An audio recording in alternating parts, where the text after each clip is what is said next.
ورحمة الله وبركاته.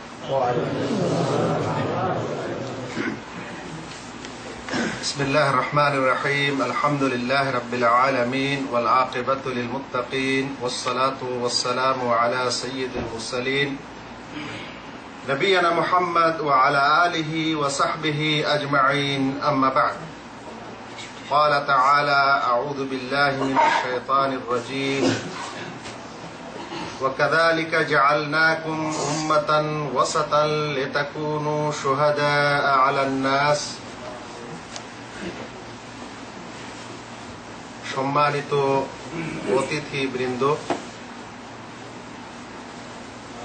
সুপ্রিয় এই সভা পরিচালক এবং সভার আয়োজক দিনী ভাইরা, হাফজির বিভিন্ন ক্যাম্প ও স্থান থেকে আগত দিনী ভাই সকল, আল্লাহ রাব্বুল আলামিনের যাবতীয় প্রশংসা এবং প্রিয় নবী মুহাম্মদ মুস্তাফা সাল্লাল্লাহু আলাইহি ওয়াসাল্লামের প্রতি অনেক অনেক দরুদ ও সালাম বর্ষিত হোক। আল্লাহুম্মা সাল্লি আলাইহি, আল্লাহুম্মা বারিক আলাইহি। আমরা এরকম অনেক সভায় সম্মিলিত হই বিশেষ বিশেষ ক্ষেত্রে। আজও সেরকম একটি বিশেষ সময়ে একত্রিত হয়েছি, যেটা ঈদ উল আযহা 2014, ইংরেজি আরবি 1435 হিজরি। এই উপলক্ষে অবশ্যই আমরা আপনাদের সকলকে ঈদ মোবারক এবং তাকাব্বালাল্লাহু মিন্না ওয়া মিনকুম বলবো। আমরা অনেক ভাই আছি এখানে, কিছু শুনি এবং এখানে রেখে চলে যাই। যদি এরকম শোনাটা আমাদের জন্য হয় বা এই উদ্দেশ্যে যদি আমরা আজ এখানে আসি, তাহলে ভাই এরকম আপনি ডজন ডজন অনুষ্ঠানে আসবেন ও যাবেন, ওইরকমই হবে যে শুনলাম আর গেলাম। তবে এটাও মনে রাখবেন যে আপনি যে শোনার একটা সৌভাগ্য লাভ করছেন, এটাই কিন্তু আপনার জীবনে কোনো না কোনো দিন পরিবর্তন আনতে সহায়ক হতে পারে। যে শুনে না, তার পরিবর্তন আনার কোনো সুযোগ নেই, কিন্তু যে সুযোগ পেয়েছে তার সেটা আসতে পারে। কিন্তু দুঃখ লাগে, যেই সকল কারণে আমরা অনেক সময় শুনে এখানেই কথাটা রেখে যাই, সেই সকল কারণের মধ্যে 3টি কারণ আমাদের একজন অতিথি ভাই বলেছেন। হয় আমরা তকলিদ করি, কাউকে অন্ধ অনুসরণ করি বলে আমরা এই কথাগুলি না মেনে ওটাই মানি এখান থেকে যাওয়ার পর। আর নচেত হয়তো কোনো দল করি, সেই দল যা বলে সেই অনুযায়ী চলি, অন্যের কথা শুনতে চাই না, শুনতেও দিই না, বা এরকম আরো 3য় কারণ যেটা শোনা গেল। আমরা এমন এক পরিবেশে বর্তমানে বসবাস করছি যে আমাদেরকে এরকম বিষয়গুলিকে আলোচনা করতে হচ্ছে একজন মুসলিম হিসেবে। আজ যদি আমরা এমনি কোনো আনন্দ বিনোদনের অনুষ্ঠান করতে চাই, তাহলে করতে পারি। আসলাম, আপনাদেরকে একটু খেলা করালাম, একটু হাসলাম, একটু কাঁদলাম, একটু গজল শুনলাম, একটু সঙ্গীত শুনলাম, একটু আরো কিছু খেলাধুলা করলাম, তারপরে চলে গেলাম। এটা কিন্তু আমাদের অনুষ্ঠানের আসল উদ্দেশ্য নয়। অনুষ্ঠানের আসল উদ্দেশ্য, ইসলামিক অনুষ্ঠানের আসল উদ্দেশ্য হচ্ছে কিছু শেখা, কিছু জানা, তারপর সে অনুযায়ী নিজেকে পরিবর্তন করা। এটা কিন্তু আসল উদ্দেশ্য। আমি আজ আপনাদের সামনে বিশেষ কিছু বলার প্রস্তুতি নিয়ে আসেনি, তাই বসে বসে প্রস্তুতিটা নিলাম। এই কারণে যে আজকের এই আলোচনায় আমাদের কিছু ভালো অতিথি আসার কথা, তারা আসছেনও শুনলাম, কিন্তু সঠিক সময়ে হয়তো পৌঁছাতে পারছেন না। সেই কারণে আমি ভাবছিলাম খুবই সংক্ষিপ্ত আকারে 2-4টি কথা বলবো, অতিথিদের কাছে শুনবো। কিন্তু এটা হয়তো হতে পারে লাস্টে যদি চলে আসেন, আর যদি না আসেন তাহলে আমার কথাগুলি শুনে। 1 নম্বর, আমি যে বিষয়টি আজকে উপস্থাপন করব একটু ভালো করে শুনবেন, মনোযোগ সহকারে শুনবেন, সহজ বাংলায়, সহজ ভাষায়। বিষয়টি হচ্ছে যে বর্তমান যুগে আমরা যখন বসবাস করছি এই যুগে, প্রিয় নবী মুহাম্মদ মুস্তাফা সাল্লাল্লাহু আলাইহি ওয়াসাল্লাম মৃত্যুর পর প্রায় 1400 বছর পর যখন তার এই ইসলাম ধর্ম, আনিত ইসলাম ধর্ম, সেটার এত বছর বয়স হয়ে গেছে, হওয়ার পর যে সময় আল্লাহ রাব্বুল আলামিন আমাদেরকে জন্ম দিয়েছেন, এই সময় যখন আমরা এখানে উপস্থিত হয়েছি, তখন আমাদের ইসলাম এবং মুসলিম সমাজ অনেক দলে বিভক্ত, অনেক মতাদর্শে বিভক্ত, অনেক মতবাদে বিভক্ত। এই বিভক্ত ঠেকানোর চেষ্টা তো আমরা করতে পারি, কিন্তু হয়তো পারা সম্ভব নয়। কারণ নবী করিম সাল্লাল্লাহু আলাইহি সাল্লাম বলে গেছেন যে আমার উম্মত ৭৩ দলে বিভক্ত হবে। ইফতারাকাতিল ইয়াহুদ ওয়ান নাসারা, ইহুদি এবং খ্রিস্টানরা ৭২ দলে বিভক্ত হয়েছে, আর আমার উম্মত ৭৩ দলে বিভক্ত হবে। তাহলে এটা কিন্তু হওয়ারই, এটা এমনি ঘটে যাচ্ছে তা না, এটা কিন্তু হবেই। কিন্তু এটা হবে বলে আমরা এক হব না বা এক হওয়ার চেষ্টা করব না, এটা আবার আরো বড় ভুল হবে। কারণ আল্লাহ রাসূল সাল্লাল্লাহু আলাইহি ওয়াসাল্লাম এটা বলেন যে বিভক্ত হবে তাই তোমরাও বিভক্ত হবে। তিনি বলছেন তোমরা ওয়ালা তাফাররাকু, তোমরা বিভক্ত হওয়ার চেষ্টা করবে না, এক হয়ে থাকবে। কিন্তু যারা বিভক্ত হবে তারা গুমরাহ, থাকতে চেষ্টা করতে হবে এক হয়ে থাকা। কিন্তু দুর্ভাগ্য বিষয় এক হয়ে নেই। আজ আমাদের মুসলিম সমাজের একটা বড় সংখ্যা এমন আছে যারা শুধু ইসলামের নামটি ব্যবহার করতে চায়, মানে সে নিজেকে একটা মুসলিমের নাম দিতে চায়, আর ইসলাম তার ধর্ম, তার ন্যাশনালিটি অমুক, তার রিলিজিয়ান, তার ধর্ম হচ্ছে ইসলাম, তার নাম এই, এতটুকু ব্যবহার করতে চায়, এর বেশি করতে চায় না। না তো এরা আল্লাহ সম্পর্কে কিছু জ্ঞান রাখে, না আকীদা সম্পর্কে কিছু জ্ঞান রাখে, না কোরআন পড়ে, না সুন্নাহ পড়ে, না সেই অনুযায়ী চলার চেষ্টা করে, শুধুমাত্র নামটা মুসলমান আর ধর্মটা ইসলাম। আছে না নেই?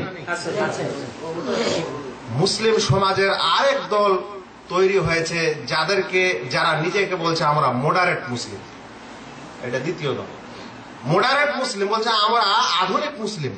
আধুনিক মুসলিম ইসলামে কি বলা হয়েছিল যে তোমরা যখন প্রথমে থাকবে এটা পুরাতন মুসলিম, মাঝেরটা মিডিল মুসলিম, তারপরেটা আধুনিক মুসলিম। আজ যদি ওরা আধুনিক হয় 100 বছর পর ফের ওরা কি হবে? ওরা নাম দিয়েছে আমরা হচ্ছি মডারেট মুসলিম। মডারেট মুসলিম নাম দিয়ে আল্লাহর কসম করে বলছি ইসলামের কোন বেসিক মৌলিক বিধান তারা মানতে চায় না। তাদের কাছে নাচ গান করাটাই ধর্ম, তাদের কাছে সিনেমা করাটাই ধর্ম, তাদের কাছে চলচ্চিত্র করাটাই ধর্ম, তাদের কাছে সুদ ঘুষ খাওয়াটা ধর্ম, তাদের কাছে বিজাতীয় যাবতীয় সংস্কার গ্রহণ করাই হচ্ছে ধর্ম। এটা আমরা দেখতে পাচ্ছি না, পাই না? এছাড়া আরো কিছু মুসলিম আমরা এরকম আছি যে আমরা বলছি আমরা মুসলিম, আমাদের ধর্ম মুসলিম, কিন্তু আমরা আবার এটাও বিশ্বাস করছি যে আমাদের ধর্মটাও সহি আর অন্যান্য ধর্মটাও সহি। আমি মুসলিম বলছি কিন্তু আমিও সহি এবং অন্যান্য ধর্মের লোকেরাও কি সহি। অথচ আল্লাহ রাব্বুল আলামিন বলছেন যে আল ইয়াউমা আকমালতু লাকুম দীনাকুম ওয়া আতমামতু আলাইকুম নি'মাতি ওয়া রাদিতু লাকুমুল ইসলাম দীনা। ইসলামকে দিন হিসাবে আমি দিলাম এবং এ থেকে আমি সন্তুষ্ট। তো আল্লাহর মনোনীত ধর্ম হচ্ছে কি? ইসলাম। আর আমি হচ্ছি মুসলিম। ওর পরেও আমি আবার বিশ্বাস করছি যে না, এর বাকি ধর্মগুলোও ঠিক আছে। তার মানে ও যে কোনো সময় নিজ ধর্ম থেকে অন্যটাও যেতে পারে, কারণ ওটাও ঠিক নাকি বলেন? আবার এ দিয়ে দলিলও দিচ্ছে লাকুম দীনুকুম ওয়ালিয়া দিন, তোমাদের জন্য তোমাদের ধর্ম আর আমার জন্য আমাদের ধর্ম। কি প্রেক্ষাপটে কোরআনের আয়াত অবতীর্ণ হলো, কি উদ্দেশ্যে হলো, এটা দেখার দরকার নেই, দলিল দিয়ে দিল। তাই মনে করা হচ্ছে একটা বড় সংখ্যা তারা মনে করছে যে আমরাও ঠিক মুসলিম হয়ে আর অন্যরাও ঠিক। এরপরে আরো কিছু দল আছে, তার মধ্যে একটি বিশেষ দল বর্তমান যুগে বা বিশেষ মতাদর্শ বর্তমান যুগে মাঝে মাঝে ফুটে উঠছে। সেটি হচ্ছে কি যে সে নিজেকে মুসলিম তো বলছে, মুসলিম সমাজে থাকছে বটে, কিন্তু খাঁটি মুনাফিক। খাঁটি মুনাফিক কেন বলছি? এই কারণে বলছি যে মুনাফিক দুই ভাগে বিভক্ত। একটা হলো আমলের কারণে মুনাফিক। আমলের কারণে মানে আল্লাহ রাসূল সাল্লাল্লাহু আলাইহি ওয়াসাল্লাম বলছেন যার মধ্যে 4টি খসলত থাকবে সে খাঁটি মুনাফিক। ওই 4টি খসলত কি বলছে? মিথ্যা কথা বললে মিথ্যা বললে, কথাতে মিথ্যা বলে, আমানত দিলে খেয়ানত করে, আর ওয়াদা করলে ওয়াদা খেলাফি করে, আরেকটা কি ঝগড়া করলে মানুষকে গালি দেয়। এই 4টি থাকলে খালেস মুনাফিক, মানে খালেস মুনাফিকের খসলত তার মধ্যে আছে। কিন্তু এগুলো করলেও সে মানুষ ইসলাম থেকে বের হয় না। যাদের কথা আমি বলছি ওরা এগুলা তো করে করে এর সাথে সাথে ওই মুনাফিক যেটা আল্লাহ রাসূল সাল্লাল্লাহু আলাইহি ওয়াসাল্লামের যুগে মুনাফিক ছিল, যারা আল্লাহ রাসূল সাল্লাল্লাহু আলাইহি ওয়াসাল্লামের কাছে এসে বলতো আমরা মুসলমান, ইসলাম গ্রহণ করেছি, আবার যখন তারা নিজের দলে ফিরে যেত নিজের বাসায়, তখন তারা বলতো যে না আমরা তোমাদের সাথেই রয়েছে। সূরা বাকারার শুরুতেই আলোচনা হয়েছে। আল্লাহ তাআলা এদের সম্পর্কে বলেছেন, আল্লাহ রাসূল সাল্লাল্লাহু আলাইহি ওয়াসাল্লাম এদের সম্পর্কে বলেছেন যে এরা জাহান্নামের সর্বনিম্ন স্তরে হবে। তাহলে এরা এমন এমন মুনাফিক যে যারা জান্নাতে যাবে না, যারা আসলেই মানে ইসলাম থেকে বহির্ভূত। এরকম একটা দল আমাদের সমাজে বসবাস করছে, যারা বলছে আমরা মুসলিম, অনেক সময় টুপিও লাগাই নিল, অনেক সময় আপনার অনুষ্ঠানেও আসলো, অনেক সময় ঈদও করে নিল, আবার মুসলমানের কবরে দফনও হলো, দফন করতেও গেল, কিন্তু আবার যখন মুসলিম সমাজ ছেড়ে বাইরে চলে গেল তখন বলবে আমি হজের ঘর বিরোধী। কি বলবে? আমি হজের ঘর বিরোধী। বাংলাদেশের ইসলামিক সমাজে থাকার সময় সে এই কথা বলল না, কারণ এখানে সে কার কাছে থাকে? মুসলিমদের সাথে থাকে। একদম আল্লাহ রাসূল সাল্লাল্লাহু আলাইহি ওয়াসাল্লামের যুগের মুনাফিকের পুরা খসলত এখানে বলল না, কারণ এখানে তার একটা কারণ ছিল যে এখানে যদি সে কথা বলে তাহলে সে ভোটটা পাবে না, এখানে যদি সে কথা বলে তাহলে কে জানে তার কি ক্ষমতা হবে। সেই জন্য এমন জায়গায় গিয়ে কথাটা বলল যেখানে বলে মুক্ত পরিবেশ আছে, সবাই সবার কথা ভালো করে শুনে ও বুঝার চেষ্টা করে। সেই কারণে ওখানে বলে দিল যে আমি হজের ঘর বিরোধী। বন্ধুগণ, একজন মুসলিম তার উপর জরুরি ইসলামের যেগুলো মৌলিক বিধান এর সম্পর্কে তার জ্ঞান হবে, এবং এ সম্পর্কে যদি তার জ্ঞান না থাকে তাহলে তার ওজর কবুল করা হবে না। আর এগুলোকে কেউ যদি অস্বীকার করে তাহলে সে ইসলাম থেকে বের হয়ে যায়। তাকে ইসলামে প্রবেশ করতে হলে তাকে অবশ্যই তওবা করে ফিরতে হবে, নচেৎ সে মুসলিম না। এটা সকল উলামায়ে কেরাম এবং আমাদের ইসলামী পণ্ডিতগণের সিদ্ধান্ত। আমি বলছিলাম যে আমাদের সমাজে এমন এক সম্প্রদায় আছে যারা সত্যিকারের মুনাফিক, কিন্তু যেহেতু সে মুসলিম পরিবেশে, মুসলিম গ্রামে, মুসলিম দেশে বসবাস করে, সেই কারণে সে বলছে না যে আমি ইসলামকে মানি না, কারণ এটা কথা বললে তার সমস্যা আছে। কিন্তু এরকম প্রজন্ম বিরাট, সুযোগ পেলে তারা মাথা খাড়া করে, নয় চুপচাপ থাকে। আবার একটা সম্প্রদায় ইসলামের মধ্যে বা মুসলিম সমাজে তৈরি হয়েছে যারা শুধুমাত্র তাদের কাজ হচ্ছে যে কোন ইসলামী দেশের রাজা পরিচালক ওদেরকে কিভাবে খালি কাফের করা যাবে। কথাটা বুঝছেন? একটা বিরাট সম্প্রদায় আছে আমাদের মুসলিম সমাজে, এটা যুব সমাজ। এরা মুসলিম শাসকদেরকে কিভাবে কাফের করা যাবে এটা নিয়ে ব্যস্ত। কোন একটা দলিল প্রমাণ নিয়ে নেবে কিতাব এবং সুন্নতের, শুনতে মনে হবে কথাটা ঠিকই, কিন্তু ওর গভীরতা তারা জানে না বা বলে না। আল্লাহ তাআলা কোরআনে একটি আয়াতে বলছেন যে ওয়ামান লাম ইয়াহকুম বিমা আনজালাল্লাহু ফাউলাইকা হুমুল কাফিরুন, যারা আল্লাহ তাআলার নাযিলকৃত বিধান অনুযায়ী ফয়সালা করে না তারা কাফের। বুঝা আছে? এই কথা শোনার পর বা এই দলিল পাওয়ার পর ওরা পৃথিবীর যাবতীয় মুসলিম শাসক, যারা পৃথিবীতে মুসলিম শাসক হিসাবে দেশ পরিচালনা করছেন, তাদেরকে বলছে এরা সকলেই কাফের হয়ে গেছে। কেন? কারণ বলছে এদের কোর্ট কাচারে তো কিতাব এবং সুন্নত অনুযায়ী ফয়সালা হয় না, এরা তো আল্লাহ তাআলার নাযিলকৃত বিধান অনুযায়ী ফয়সালা করে না। যখন এরা এই বিধান অনুযায়ী ফয়সালা করে না তখন এরা সকলে কাফের। আপনাদেরকে এই জায়গাটা ভর্তি করার আদেশ করব। আমাদের অনুষ্ঠানে কিছু খাবজির বাইরে হাফরুল বাতেন থেকে মেহমান এসেছেন, তাদেরকে আপনারা একটু জায়গা করে দেন। আসেন ভাইরা, সকলকে আমি বলছিলাম মুসলিম সমাজের একটি বড় দল আমরা খাঁটি মুনাফিক। মুসলিম সমাজে থাকার সময় ইসলামের কিছু কাজকর্ম করে নিচ্ছি, বাইরে যদি চলে যাচ্ছি, এই পরিবেশ যদি আমাদের শেষ হয়ে যাচ্ছে, মুসলিম থেকে ইসলামিক পরিবেশ থেকে যদি বাইরে চলে যাচ্ছি, তাহলে আমরা বাইরে গিয়ে বলছি আমি হজের ঘর বিরোধী।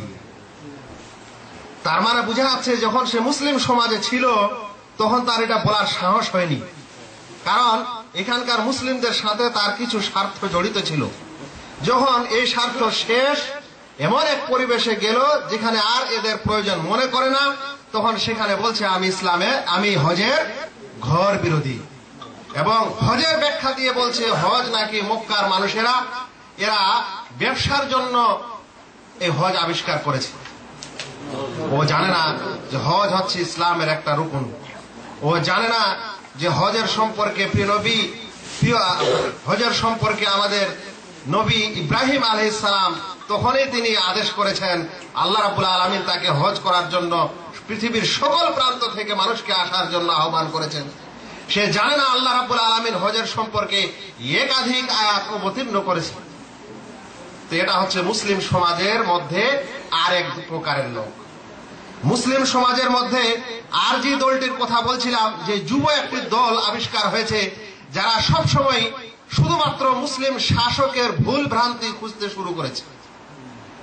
মুসলিম শাসক দুনিয়াতে যেখানে আছে তাদের কি ভুল হচ্ছে আর কিছু ভুল ধরে তাদেরকে কাফের বলে দেওয়া।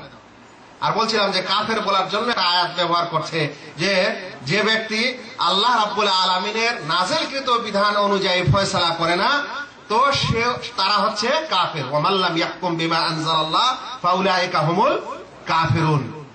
এখন বলছে আমাদের দেশের এ সকল মুসলিম শাসক তো কোর্ট কাচারিতে কিতাবুল্লাহ সুন্নাত রাসূলুল্লাহর আইন চালায় না, তাহলে এরা কাফের।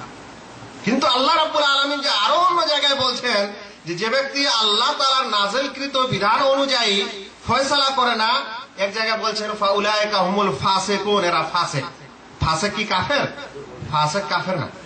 তারপরে এক জায়গায় বলছেন তারা মুনাফিক।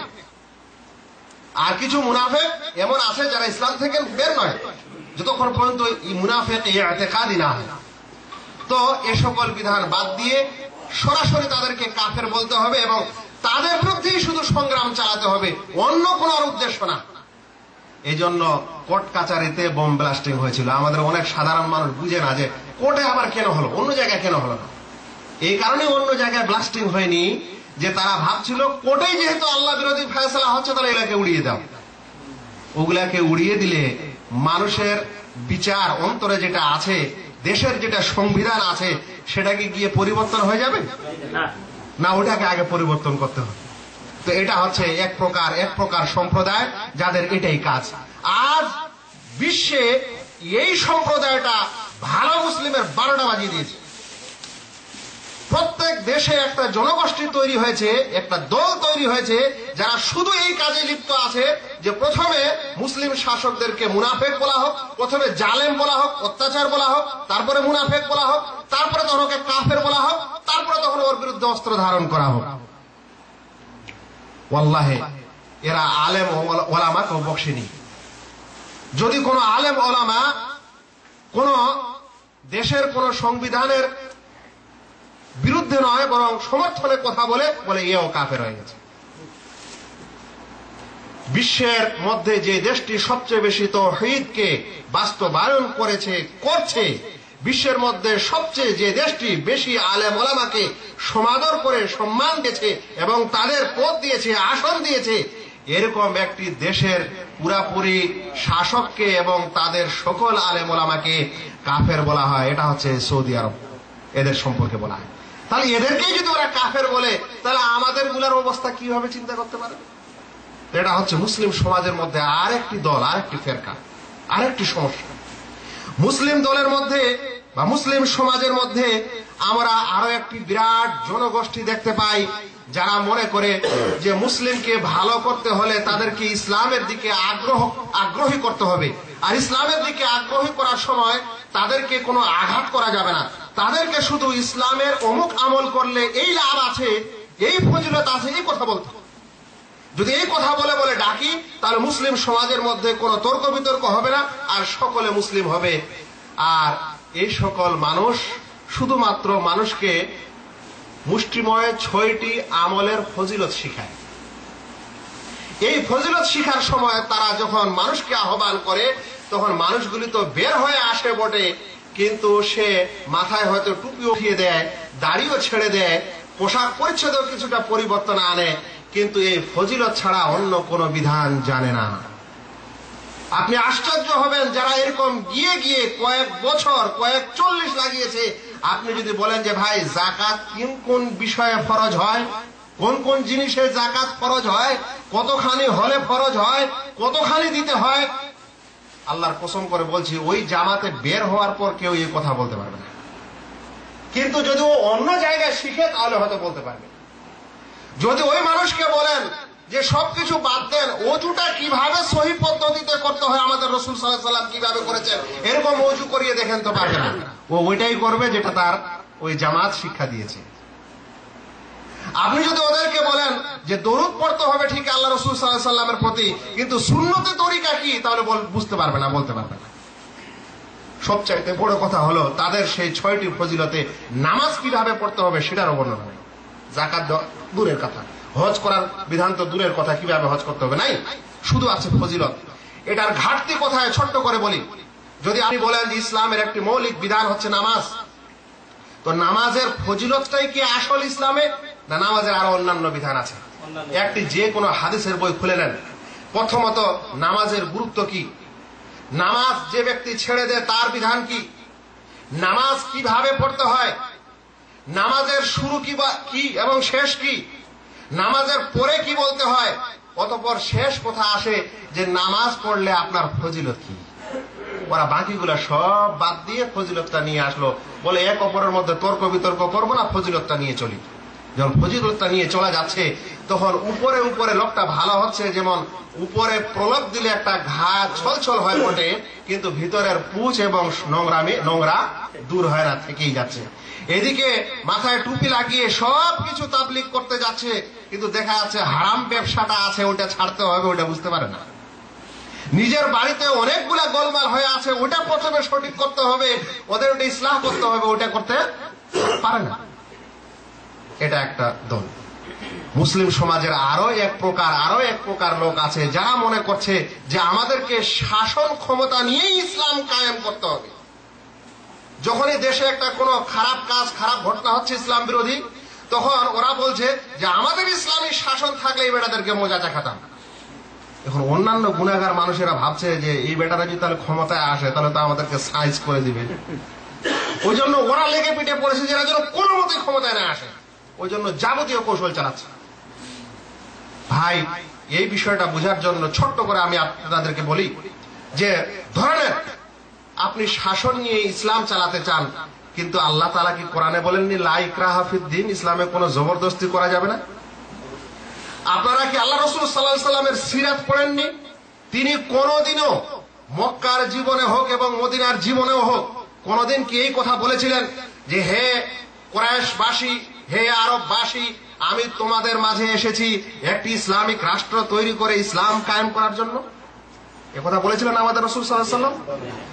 আপনারা দেখছেন ইসলামিক শাসন যদি থাকে, আপনার কাছে যদি ক্ষমতা থাকে, আপনি মানুষটাকে সাধারণ শাস্তি তো দিতে পারেন, কিন্তু তার ইমান পরিবর্তন করতে পারেন না, কখনোই পারেন না। একজন মানুষকে জেলে ঢুকায় দিতে পারেন, ও যদি মন দিয়ে একজন মদ খাওয়া ব্যক্তিকে যদি আপনি জেলে ঢুকিয়ে দেন, দেওয়ার পর যদি ওর মনে এটা পরিবর্তন না আসে যে আমি মদ ছাড়বো, খালি এই মাত্র এই কারণে ঢুকিয়ে দিয়েছেন যে আপনার কাছে ক্ষমতা আছে, তাই 40 দিন আপনাকে জেলে ঢুকেছেন বা 1 বছর 2 বছর ঢুকেছেন, যখনই বের হবে তখনই কি করবে? মদ পান করবে, যদি সে নিজে থেকে না ছেড়েছে। কারণ আপনি শাসন দিয়ে 1 বছর 1 মাস আপনি আটক করে রেখেছেন বটে, কিন্তু যখনই ছেড়ে দিবেন তখনই কি করবে? আবার ওই কাজটা করবে। কিন্তু যদি আপনি ওকে এটা বুঝাতে পারেন যে ভাই মদ খাওয়া হচ্ছে একটি কবিরা গুনাহ, মদ পান করা কবিরা গুনাহ, এটা হচ্ছে উম্মুল খাবায়েস, এটার কারণে এই সমস্যা হয়, তাই আপনাকে এটা ত্যাগ করতে হবে, আর সে এটা বুঝে মনে প্রাণে আল্লাহকে ভয় করে ছেড়ে দিল, তারপরে আপনার আর জেলের দরকার নাই। তার যদি ইসলামিক শাসনের মাধ্যমে আপনি মানুষকে পরিবর্তন করতে চান, ওয়াল্লাহি হবে না। তাদের অন্তর পরিবর্তন করতে পারেন না, আপনি তাদের বাহ্যিক কিছুটা পরিবর্তন করতে পারেন, না হলে আপনি পুরো ঈমান কাউকে চেঞ্জ করতে পারেন না। আপনাকে উদাহরণ দেওয়া যেতে পারে, আপনাকে আজ ইসলামিক শাসন দিয়ে দেওয়া হলো, বলেন তো দেশের মধ্যে সবচাইতে বড় আড্ডা গুনার হচ্ছে শিরক। একটু আগে শুনলেন 2,84,000 বলে পীরই জন্ম নিয়েছে। এতগুলা যদি পীরের আস্থা না থাকে, আপনি যে ওগুলাকে ভাঙতে পারবেন? যদি আপনি যদি ভাঙতে যান, সরাসরি বিরোধী আন্দোলন হবে না। কিন্তু এই সকল আন্দোলন শেষ করার জন্য আপনাকে ওদেরকে বুঝাতে হবে, এটাকেই বলা হচ্ছে ইমানি পরিবর্তন, আকীদায় পরিবর্তন। আর যদি ভেঙেও দেন, মনে করেন ক্ষমতা আছে, দিলেন ভেঙে সব, ওরা কি আপনার প্রতিশোধ নিবে না? এত সোজা যে আপনি ভেঙে দিবেন আর ওরা চুপ থাকবে? গোটা একটা বংশকে শেষ করে দেওয়া হয়েছিল, 1-2 জনকে ছেড়ে দেওয়া হয়েছিল, বিদেশে ছিল। আসার পর যখন ক্ষমতা পেল তখন কি হলো? তো আপনি তাদেরকে ভেঙে দিবেন আর ওরা আপনার প্রতিশোধ দিবে না? এরকম চিন্তা ধারণা কেন? তাই নবী সাল্লাল্লাহু আলাইহি সাল্লামের তরিকায় মানুষের কাছে আল্লাহ রাব্বুল আলামিন যেমন যেমন ওহী দিয়েছেন, বিধান দিয়েছেন, সেই বিধান অনুযায়ী তিনি ইসলাম প্রচার করেছেন। মানুষরা ভালো হয়েছে, ধীরে ধীরে দেশটাই এমনি গঠন হয়ে যাবে বা গঠন হতে বাধ্য হয়ে যাবে। এরকম নিয়মটা নেওয়া কি আমাদের উচিত না? এবং চিন্তা করা কি প্রয়োজন নেই?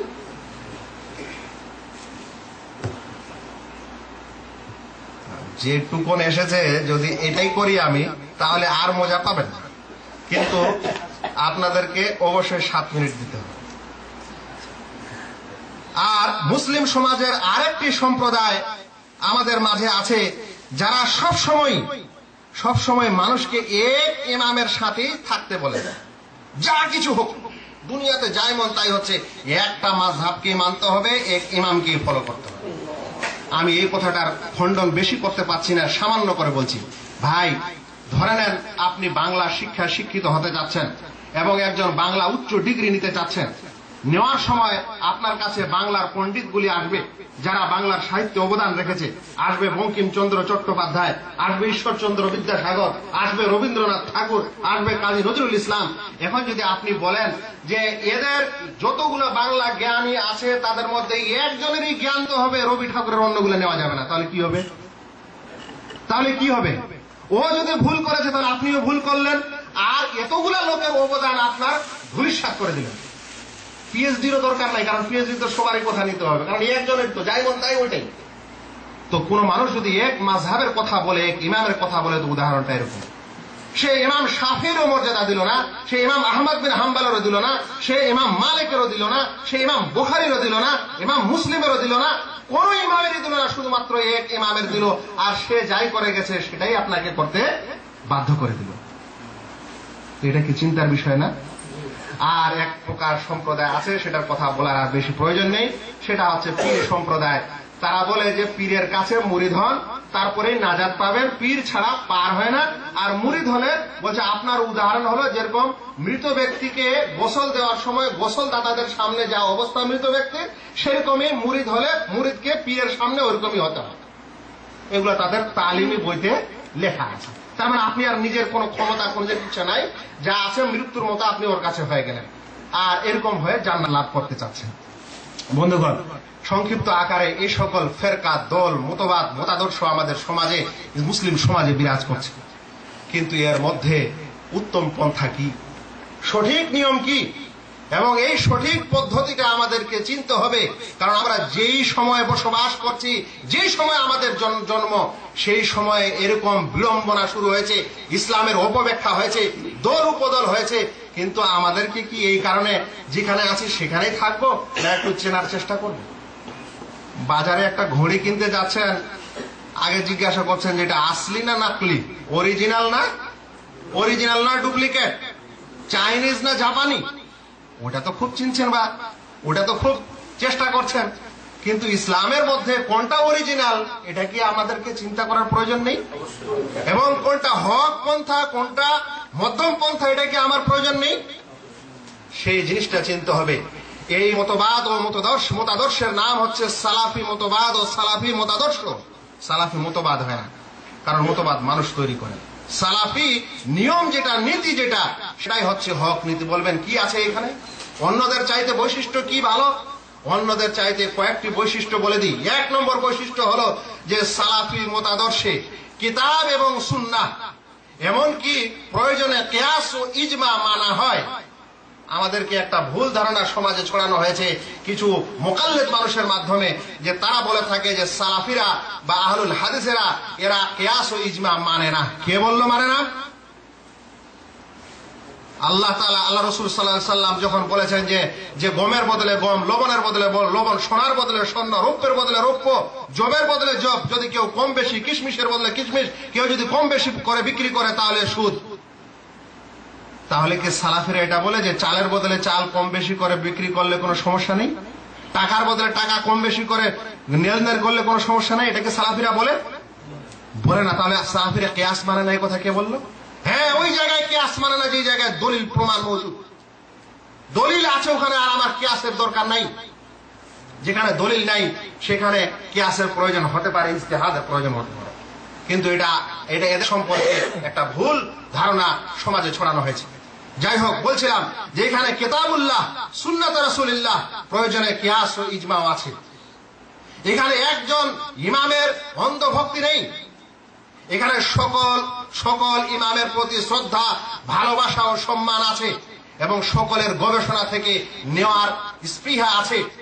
যার কথাটা বেশি সুন্দর, বেশি দলিলের দিক দিয়ে বেশি দৃঢ়, তার কথা গ্রহণ করার এখানে মানুষ সবচেয়ে প্রথমে তারা যে দিকে আহ্বান করে সেটা ওই দিক, ওই সাইড যেটা স্বয়ং নবী এবং রাসূলদেরকে আদেশ করা হয়েছিল। আল্লাহ তাআলা কোরআনে বলছেন, ওয়ামা আরসালনা মিন ক্বাবলিকা মির রাসূলিন ইল্লা নূহি ইলাইহি আন্নাহু লা ইলাহা ইল্লা আনা ফা'বুদুন, যে আমি তোমার পূর্বে যত সকল রাসূল প্রেরণ করেছি এটাই আদেশ করেছি যে তারা যেন আমি ব্যতীত অন্যের ইবাদত না করে, মানে আল্লাহ ব্যতীত অন্যের ইবাদত না করে। তাই সালাফি মতাদর্শে এটা আছে যে প্রথমে একজন মানুষকে আপনি হেদায়েত করার জন্য, দাওয়াত দেওয়ার জন্য যাবেন, তাহলে তাকে তাওহীদ ও আকীদার দাওয়াত দেন, কারণ এটাই ছিল নবী এবং রাসূলদের দাওয়াত। সালাফি দাওয়াতে এটা আছে যে আপনি প্রত্যেক সহিহ হাদিসকে মানবেন এবং কোন জয়ীফ হাদিসকে সহিহ হাদিসের মোকাবেলায় অগ্রাধিকার দিবেন না।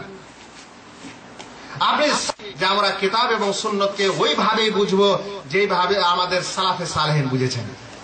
এই সালাফ কথাটা আসছে, আপনারা হয়তো অনেকে হয়তো চিন্তা করবেন এটা কি জিনিস। সালাফ আরবি শব্দ, এর অর্থ হচ্ছে রাসূল সাল্লাল্লাহু আলাইহি সাল্লামের পর তার সাহাবাগণ, তাবেঈনগণ এবং তারপরের লোকেরা যারা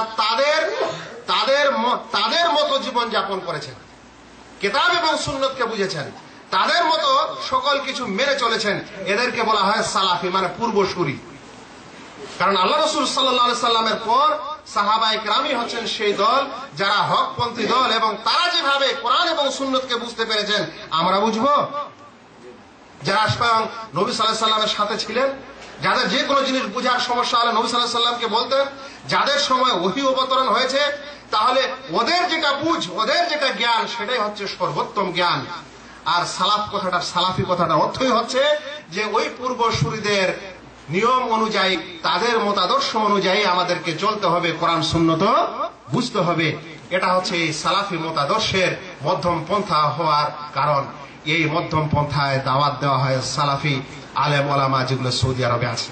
এই মধ্যম পন্থা অবলম্বন করে দাওয়াত দেওয়া হয় সকল জালিয়াত বা দাওয়াত সেন্টারে, এবং সেখান থেকে কোনো দলীয় দাওয়াত দেওয়া হয় না।